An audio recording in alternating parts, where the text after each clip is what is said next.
Princes, welcome back. It's lower leg day. This is one of my favorites. There's a run-in joke in my closest friend group that you can't or that you shouldn't split up upper and lower leg days, and or I guess have a specific upper leg day and a specific lower leg day in your training split, or that it's at least silly to do. And pretty much it's everyone versus me. I'm the guy who falls on the side of yes, you should have a lower leg day. And it really, I think I touched on this in a previous video, it really started because of a time when I was having knee issues, and multiple people, including a doctor, thought that I should be working my tibs more. So tibs and calves, be doing everything from walking backwards to more plyometric type stuff to different weighted tib work. So yeah, I started doing that and having a specific lower leg day, and now it's one of my favorite days in my split.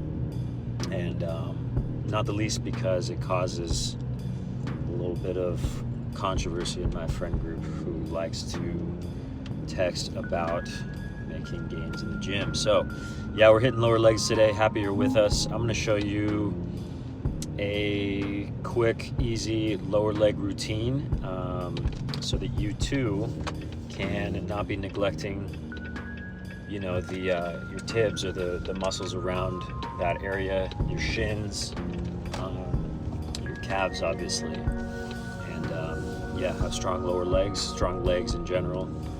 And I actually think I'm probably going to start with a little bit of I think hex bar squat with some calf extension at the top of the reps, and then the rest of the workout will just be some lower stuff. So we'll run you through it. Thanks for being here.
Princes.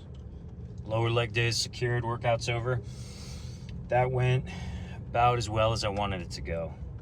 Went a little bit higher in weight on the hex bar squats than I was expecting to, but man, I love that hex bar, and it was feeling good. And like I said in a previous video, your gym should make you want to grow, and my new gym definitely does. And yeah, so we went up to, I think, 400 on that, and I think I got 5 reps. So yeah, you'll probably notice whatever type of leg day I do, whether it's upper legs or lower legs, you probably notice that I do, a calf raise at the end of a lot of exercises.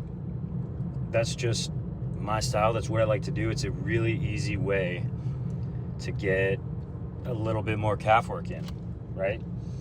Calves are that one body part that sometimes we can neglect, that it shows when we neglect them. And I feel like sometimes, at least myself and other people I watch, like you're not consistent. You're not training calves the same way, following the same principles that you would when you're seeking hypertrophy with any body part. Sometimes you jerk around, sometimes you don't really modulate what weight you're putting on.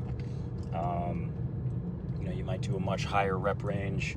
It just, and sometimes it's not your fault. Sometimes it's hard to tell which, what weight you should be doing. I find that with calves and shrugs, they're really easy exercises and body parts to like neglect, or in terms of calves and traps, easy to neglect, easy to jerk the weight, not really follow the same principles of going slow, getting a deep stretch, progressively going up in weight over time.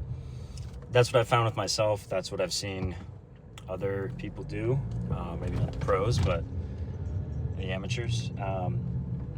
But we should try to be pro at everything. So yeah, that was, so I do that with a lot of my, just regular squats, doing it with lunges. It's just getting extra calf work in, even on days where I'm not really working calves, where I'm working more quads, glutes, hamstrings, etc. But today was lower legs, so we got a lot more calf extension stuff on everything. Worked the tibs, shin muscles around the shins. Pretty sure shins are bones. So muscles around the shins. And started off with the backwards walking, did the little dynamic plyometrical kind of warm-up and movements, and then got into the hex bar squats, which felt good. And and then we did those lunges with the calf extension again at the top. I like to do the double leg. It's just a way to get an extra rep in, and without doing going too far. So got the double leg lunges in, and the duck walks. Duck walks are always fun. They do work your lower legs though when you add weight.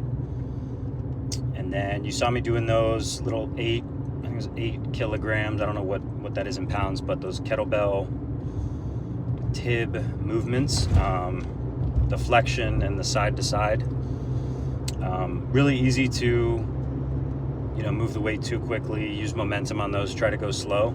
They will work your lower legs, they will work your shin muscles, and and then what I end with, I think, calves. Ended with 4 sets of the seated calves. So did the first set toes straight, second set toes out, so that works your inner calf. Third set toes in, which works your outer calf. And then fourth set again, just toes straight up. So that was what we ended with. Good little lower leg day. I love a lower leg day because you're working stuff that can give, I think, your body a more rounded appearance. It's easy to have thin, skinny calves if you don't work them. So I think it gives your body a better appearance, makes you stronger, helps me a lot with like running, rucking, really functional type stuff. So love a good lower leg day. So that was it. Thanks for being with us. And man, we'll see you in the next one. Peace.